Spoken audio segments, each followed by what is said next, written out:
अस्सलाम वालेकुम एवरीवन। हमने जो कोर्स स्टार्ट किया है ये है हमारा ईबी एंड स्पीच थेरेपी का। इसको हमने 2 पार्ट्स में डिवाइड कर दिया है 2 मंथ के कोर्स को, जिसमें हम फर्स्ट पार्ट में ईबीए का 1 मंथ स्टडी करेंगे और सेकंड में हम स्पीच थेरेपी की स्टडी करेंगे। ओवरऑल अगर हम ईबीए वाले पार्ट का रोड मैप देखें तो सबसे पहले हम वीक 1 में पढ़ेंगे foundation, ethics and function of behaviour को स्टडी करेंगे। वीक 2 में हम skill acquisition and task analysis को स्टडी करेंगे। वीक 3 में हम बिहेवियर इंटरवेंशन प्लान्स को, और वीक 4 के अंदर कम्युनिकेशन एंड सोशल स्किल्स को हम स्टडी करेंगे। अब हम देखें तो हमारे कोर्स की जो वीक 1 की लेक्चर नंबर 1 की ब्रेकडाउन है, उसमें सबसे पहले हम इस चीज़ को देखेंगे कि एबीए होता क्या है। तो जब हमारे माइंड में ये बात आती है कि व्हाट्स एबीए, तो ABA stand for applied behaviour analysis.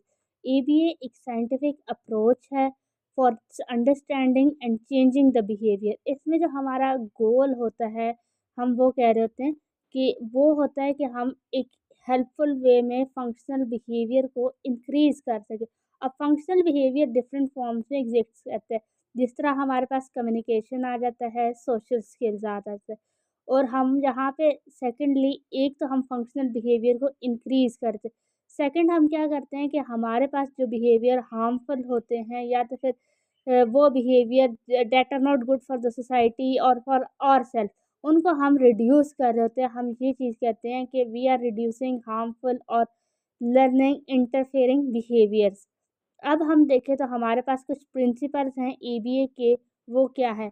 ABA में सबसे पहले हमारे पास एबीसी मॉडल आ जाता है। एबीसी मॉडल जो है ये हमारे पास एक बिहेवियर को डीपली स्टडी करने के लिए यूज़ होता है, and that's known as the backbone of ABA के अप्लाइड बिहेवियर एनालिसिस में एबीसी मॉडल जो है वो आपको बहुत डीपली हेल्प आउट करता है, आप किसी भी इंडिविजुअल को अंडरस्टैंड कर सके। एबीसी मॉडल में हमारे पास जो वर्ड ए है वो इंसिडेंट होता है, और ये जो है आपके पास इस चीज़ को मेजर कर रहा था कि बिहेवियर से पहले क्या चीज़ अकर हुई, what happen before a behaviour. अब बी फॉर आ जाता है इस मॉडल में बिहेवियर। बिहेवियर आपके पास वो एक्शन है जो अकर हो गया है, जो प्रेजेंट कंडीशन में एग्जिस्ट कर गया। अब सी फॉर आ जाता है कॉन्सिक्वेंसेस, कि अब आपके पास इसके फ्यूचर रिजल्ट्स क्या होंगे, what happens after the behaviour, हम सी फॉर कॉन्सिक्वेंसेस में मेजर कर रहे थे। तो ओवरऑल हम देखें तो इंसिडेंट में हम क्या चीज़ देख रहे होते हैं, हम ये चीज़ देखते हैं कि इस बिहेवियर का पास्ट से क्या लिंक था। बिहेवियर में हम क्या देख रहे होते हैं कि ये प्रेजेंट में कैसे एक्ट कर गया, और कॉन्सिक्वेंसेस में हम देख रहे होते हैं कि हमारे पास इससे फ्यूचर से अब क्या चीज़ अकर हो सकती है। सेकंड प्रिंसिपल में जब हम देखते हैं तो हम कहते हैं कि हमारे पास पॉजिटिव री इन्फोर्समेंट होती है। री इन्फोर्समेंट बेसिकली 2 टाइप्स की थी, एक होती है पॉजिटिव री इन्फोर्समेंट, एक होती है नेगेटिव री इन्फोर्समेंट। तो यहाँ पे जो री इन्फोर्समेंट हो रही होती है, डेट्स पॉजिटिव री इन्फोर्समेंट। तो यहाँ में हम कहते हैं कि हम रिवॉर्डिंग और डिज़ायर बिहेवियर कर रहे होते हैं, कि जो बिहेवियर हम ये समझते हैं कि वो एक पॉजिटिव बिहेवियर है जो सोसाइटी में अक्कर होना चाहिए, तो हम उस बिहेवियर के ऊपर अपना जो क्लाइंट होता है या इंडिविजुअल होता है उसको रिवॉर्ड प्रोवाइड करते हैं, और ये आपके पास चांसेस इंक्रीज कर देता है कि वो बिहेवियर दोबारा अकर करेगा। फिर आ जाता है हमारे पास टास्क एनालिसिस। टास्क एनालिसिस के अंदर हम अपने टास्क को ब्रेक डाउन करते हैं, कॉम्प्लेक्स टास्क को एक सिंपल टास्क के अंदर हम उसको स्मॉल मैनेजेबल स्टेप्स के अंदर कन्वर्ट कर देते हैं। जस्ट सपोज आपके पास मॉर्निंग की ब्रशिंग रूटीन है, तो ब्रशिंग रूटीन को आप 6 to 7 स्टेप में ब्रेक डाउन कर सकते हैं। तो दैट्स टास्क एनालिसिस। फिर आ जाता है जर्नलाइजेशन।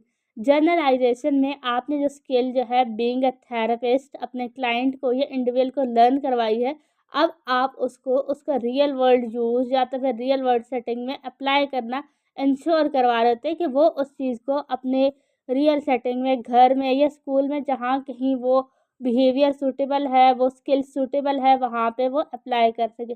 अब आपके पास बिहेवियर की डिफरेंट टाइप्स आ रही है। ईबीए के अंदर अगर हम देखें तो हमारे पास जो बिहेवियर मोस्टली होता है जिसको हम एड्रेस कर रहे थे वो होता है सोशली सिग्निफिकेंट बिहेवियर। अब इसके अंदर सोशली सिग्निफिकेंट बिहेवियर के अंदर आता है communication, self care, social interaction, academics, ये सारा कुछ आ जाता है इसके अंदर। हमारे पास अब नेक्स्ट आ जाता है कि एबीए हम किस एज के ऊपर अप्लाई कर सकते हैं और कैसे अप्लाई होते हैं। तो एज रेंज की अगर हम बात करें तो मोस्ट पॉसिबल होता है कि आपके पास जो है 2 to 6 ईयर के बीच में जो है आप इसको स्टार्ट कर देते हैं। और जब हम कुछ मॉडल्स में अर्ली अप्लाई करते हैं, हमारे पास कोई क्लाइंट आ जाए from a starting development age, तो उधर हम क्या करते हैं, early start Denver model apply कर देते हैं, जो आपके पास 6 मंथ से 12 मंथ की एज तक स्टार्ट होता है। कि आपके पास कोई डेवलपमेंटल डिले नज़र आ गया है, तो आप उसको 6 मंथ से एबीए अप्लाई करना स्टार्ट करते हैं। तो वहाँ पे हम ESDM को अप्लाई कर रहे थे। ये एक मॉडल है, अर्ली स्टार्ट डेनवर मॉडल। अब ये आप अप्लाई कौन कौन सी जगहों पर कर सकते हैं। अगर हम देखें तो एबीए एक बहुत वास्ट फील्ड है, जिसको आप क्लिनिक्स में अप्लाई कर सकते हैं, होम्स में अप्लाई कर सकते हैं, एजुकेशनल सेटिंग स्कूल्स वगैरह में अप्लाई कर सकते हैं, और कम्युनिटी सेटिंग में भी आप इसको अप्लाई कर सकते हैं। अगर हम देखें कि इसका फैमिली व्यू क्या है, तो एबीए आपकी क्वालिटी ऑफ लाइफ को इम्प्रूव करता है, ना सिर्फ एक क्लाइंट की बल्कि इंटायर फैमिली की। और वो क्या करता है, रिड्यूस कर देता है केयर गिवर के स्ट्रेस को, या तो फिर आपके पास पेरेंट्स और टीचर की सपोर्ट की हेल्प से हम एक unique perspective of behaviour show करते हैं with the help of ABA, कि आपकी लाइफ की क्वालिटी इम्प्रूव हो जाती है। डेट्स नॉट लाइक कि आप जो पहले लाइफ गुजार रहे थे, एक एबीए थेरेपिस्ट को विजिट करने के बाद आपकी लाइफ में बहुत सारे चेंजेस अकर होते हैं।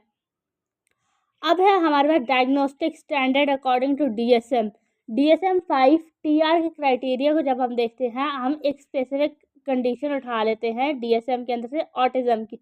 आपके पास ऑटिज़म जो होता है बहुत अर्ली एजेस में, अर्ली डेवलपमेंटल पीरियड में डायग्नोज हो जाता है।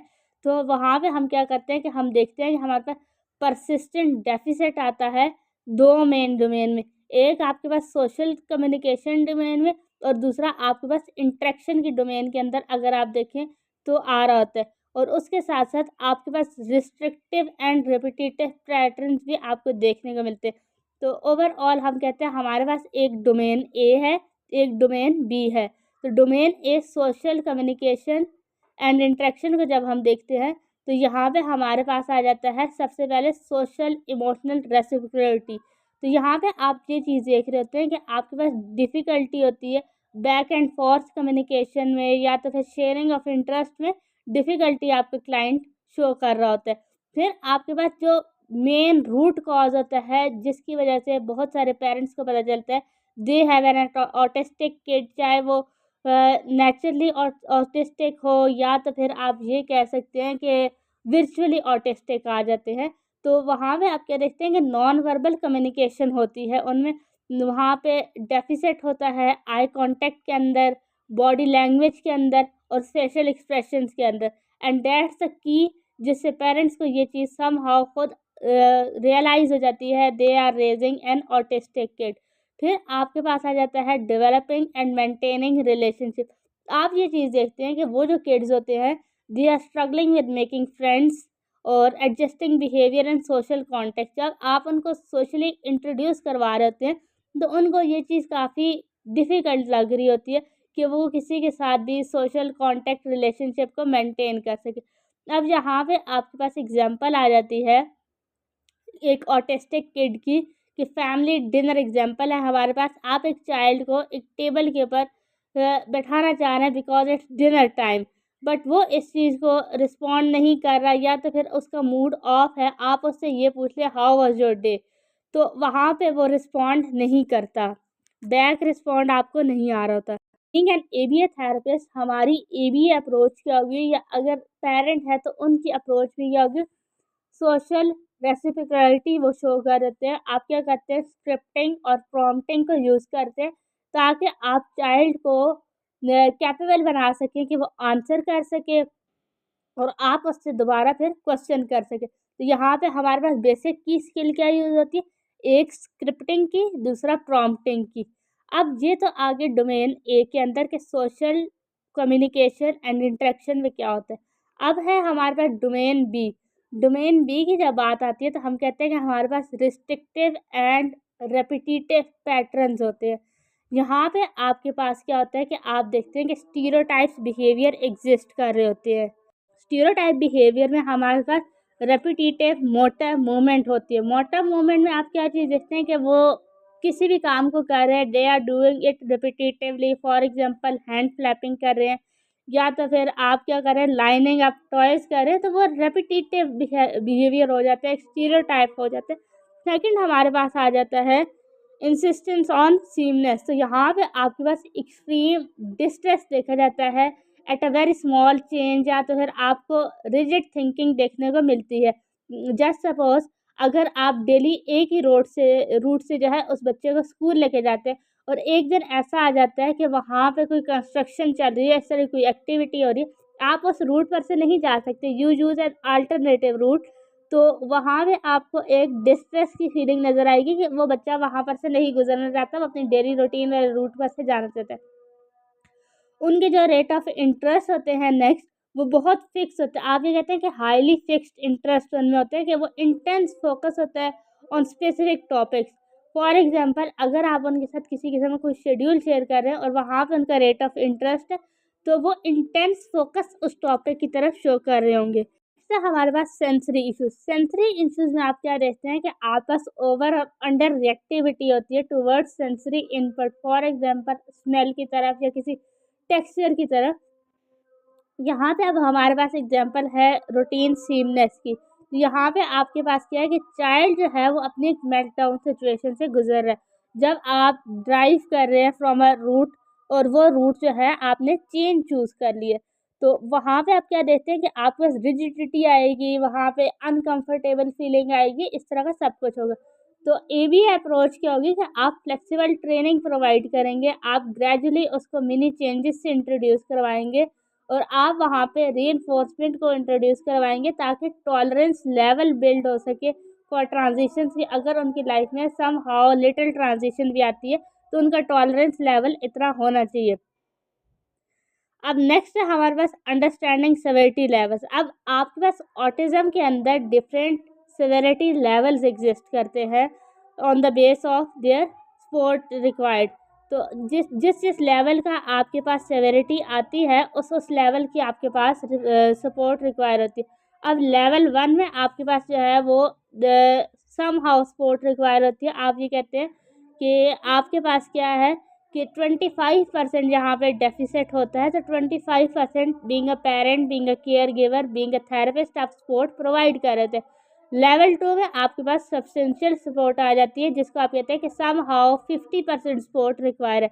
लेवल 3 में आपके पास वेरी सब्सटेंशियल सपोर्ट होती है, 75 to 100% आप सपोर्ट प्रोवाइड कर रहे होते हैं। लेवल 1 में जब हम देखते हैं तो हम कहते हैं कि हमारे पास सोशल कम्युनिकेशन जो होती है, वहाँ पे डिफ़िकल्टी होती है, इनिशिएशन सोशल इंटरेक्शन, वहाँ पे क्लियर सोशल ऑकवर्डनेस होती है। और आपके पास रिस्ट्रिक्टेड और रिपीटेटिव बिहेवियर लेवल 1 में जो देखने को मिलते हैं, वहाँ पे होती है इनफ्लेक्सिबिलिटी, जो एक सिग्निफिकेंट इंटरफेरेंस को कॉज करती है। और अब हमारे पास लेवल 2 आ जाता है। सब्सटेंशियल सपोर्ट में जब हम देखते हैं तो हमारे पास सोशल कम्युनिकेशन के अंदर मार्क डेफिसिट्स होते हैं, वर्बल और नॉन वर्बल दोनों सोशल कम्युनिकेशन के अंदर। रेपिटेटिव बिहेवियर यहाँ पे जब हम देखते हैं तो हम कहते हैं कि फ्रीक्वेंट इंटरफेरेंस होती है, डिस्ट्रेस होता है जब आप किसी भी चीज़ को चेंज करते हैं, किसी फोकस को या एक्टिविटी को। लेवल 3 में आपके पास वेरी सब्सटेंशियल सपोर्ट आ जाती है। यहाँ पे सेवियर डेफिसिट इन कम्युनिकेशन होता है, और वेरी लिमिटेड सोशल इनिशिएशन अकर करती है। अब रिस्ट्रिक्टेड बिहेवियर आपके पास क्या आता है, या तो फिर रेपिटेटिव बिहेवियर। ग्रेट डिस्ट्रेस आपके पास होती है for changing the focus behaviour seriously, आपके पास इंटरफेरेंस कर रहे थे विद फंक्शनिंग। अब लाइफ एग्जांपल यहाँ पे आ जाती है विद ABA टैक्टिक्स। अगर हम देखें लेवल 1 की एग्जांपल, तो हमारे पास वहाँ पे प्लेग्राउंड की एग्जांपल है कि चाइल्ड जो है वो ग्राउंड को ज्वाइन नहीं करना चाह रहा, या गेम को ज्वाइन नहीं करना चाह रहा, या तो फिर आप ये कह सकते हैं कि उसको नहीं पता, उसके पास इस चीज़ के बारे में नहीं नॉलेज। तो ABA जो होती है, आपके पास ABA थेरेपिस्ट या तो फिर आपके पास कोई और बंदा जो ABA अप्लाई कर सकता है, तो वो क्या करता है वहाँ पे NET अप्लाई करते हैं। NET आपके पास एक टेक्निक है, नेचुरल इन्वायरमेंट टीचिंग। यहाँ पे कोच क्या करता है, चाइल्ड को आस्क करता है कैन आई प्ले, या तो फिर जो है वो आप ये चीज़ देखते हैं कि कोच जो है उसको हेल्प आउट कर रहा होता है यहाँ पे। अब लेवल 2 में हमारे पास मॉर्निंग रूटीन आ जाती है।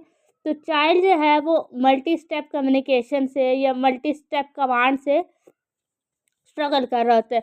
जब जस्ट सपोज यहाँ पे अगर हम उसे कमांड देते हैं, get your shoes and wait at the door, हमने उसे ये कमांड दी, इस कमांड में अब उसने शूज़ भी वियर करने हैं और उसने वेट करना है जाकर डोर के पास कि हमारे पास जो पेरेंट है और केयर गिवर है वो आए, तो वो उनके साथ स्कूल जा सके।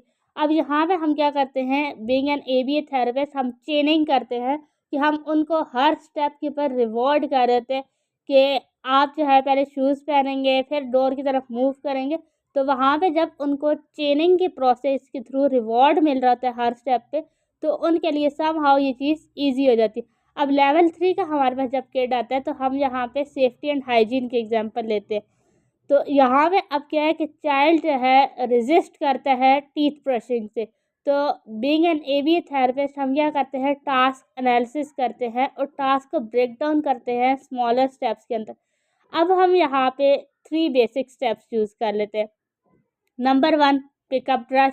Number 2, apply paste. Number 3, brush front teeth. ठीक है, तो यहाँ पे क्या हुआ कि आपने देखा, आपने फिजिकल प्रॉम्प्ट्स अप्लाई किए और वहाँ पर से आपने स्लोली फेड आउट हो गए। तो वो एक जो प्रोसेस था उसके थ्रू इजीली उस किड ने काम कर लिया। अब है हमारे पास ABA in classroom. ABA in classroom को जब हम देखते हैं तो हमारे पास क्लासरूम्स के अंदर एक डाइवर्स नीड्स होती है किसी भी किड की, और एक इंक्लूसिव इन्वायरमेंट क्रिएट होता है। तो हम सबसे पहले क्या करते हैं, उन डाइवर्स नीड्स को मैनेज करते हैं। मैनेज करने के लिए हम क्या करते हैं, विजुअल शेड्यूल्स प्रोवाइड कर रहे होते हैं, और फिर उसके बाद हम functional communication training FCT provide कर रहे होते हैं, जहाँ पे हम स्टूडेंट को आस्क करते हैं, या तो फिर हम स्टूडेंट को ये चीज़ सिखा रहे होते हैं, दे नीड अ ब्रेक, और instead of acting of zone out वहाँ पे वो ब्रेक ले ले। जब हम मैनेजिंग कर रहे हैं डाइवर्स नीड की, तो उसमें आप देखते हैं कि एबीए की क्या स्ट्रैटेजीज है। अब एबीए आपके पास जब कभी हम अप्लाई करते हैं तो हम लेवल्स देख के अप्लाई करते हैं कि लेवल 1 में कोई भी इंसान होगा एबीए के अंदर तो उसको 25% सपोर्ट चाहिए, लेवल 2 में 50%, लेवल 3 में 75 to 100%। तो जब हम ये चीज़ फाइंड आउट करते हैं कि हमारे पास कौन सी लेवल की इनको सपोर्ट चाहिए, तो हम मेन स्ट्रीम सेटिंग करते हैं, मॉडिफाई करते हैं इन्वायरमेंट को उसके अकॉर्डिंग, और हम उनको स्पेसिफिक जो उनकी रूटीन रीइंफोर्समेंट चाहिए होती है फॉर क्लास पार्टिसिपेशन, वो वहाँ पे हम दे रहे होते हैं। और ओवरऑल अभी तक हमने इसमें जो चीज़ देखी तो वो क्या थी कि हमारे पास सबसे पहले, अब हम इस लेक्चर को अगर समराइज़ करें तो एबीए क्या होता है। एबीए अप्लाइड बिहेवियर एनालिसिस होता है। ये एक साइंटिफिक अप्रोच है जो आपको हेल्प आउट करती है to understand and changing the behaviour, और ये आपके पास अप्लाई होती है 2 ईयर से 6 ईयर्स के बीच में। अगर आप इससे छोटी एज के ऊपर अप्लाई करना चाहें तो वहाँ पे early start Denver model apply होता है 6 मंथ से 12 मंथ की एज तक। एबीए इम्प्रूव करता है आपकी क्वालिटी ऑफ लाइफ में।